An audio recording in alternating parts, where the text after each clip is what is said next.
Bonjour et bienvenue pour cette nouvelle vidéo abondance, la deuxième dans la série des vidéos que je vous propose sur le cocon sémantique. Alors c'est parti pour cette deuxième partie. Alors je rappelle donc que la semaine dernière et dans la précédente vidéo, on avait évoqué le choix des mots-clés. Donc le choix des mots-clés qui devait être classé par grande famille, par univers, par besoin de l'internaute ou de buyer persona, et surtout basé sur l'intention de recherche de l'internaute, qui était le point le plus important. Donc, je pense que vous avez utilisé les outils que je vous proposais dans la vidéo précédente.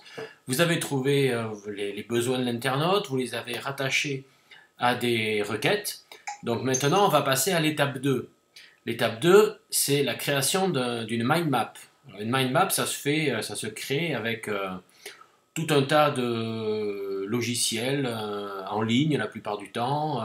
Ici, je vous ai mis l'URL de MindMeister, qui est un outil qui est très couramment utilisé. Il y en a d'autres, hein, c'est à votre choix, hein, sans problème. Un certain nombre d'exemples que je donne après ont été faits sur MindMeister. Donc voilà, c'est un choix, donc il y a pas mal d'autres outils de ce type.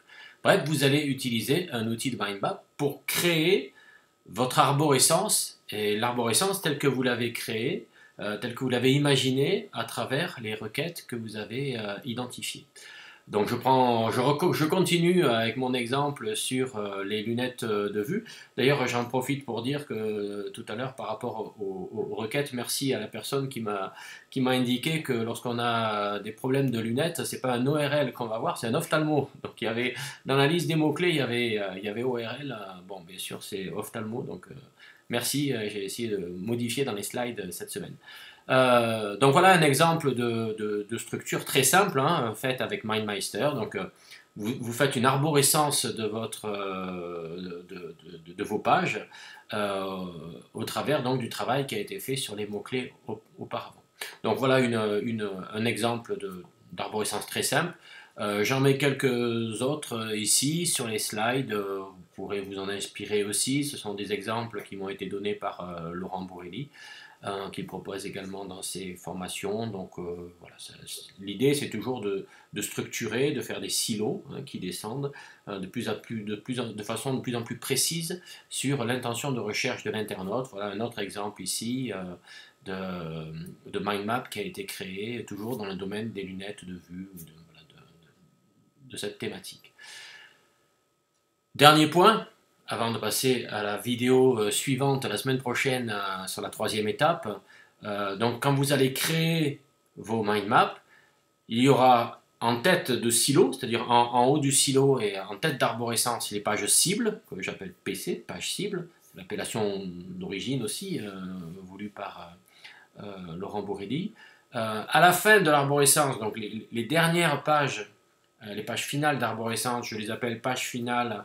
Laurent Bourrelli les appelle pages complémentaires. Et entre les deux, en fait, il peut y avoir un niveau, deux niveaux ou plusieurs niveaux de pages intermédiaires. Donc, je les appelle pages intermédiaires. Laurent les appelle pages mixtes.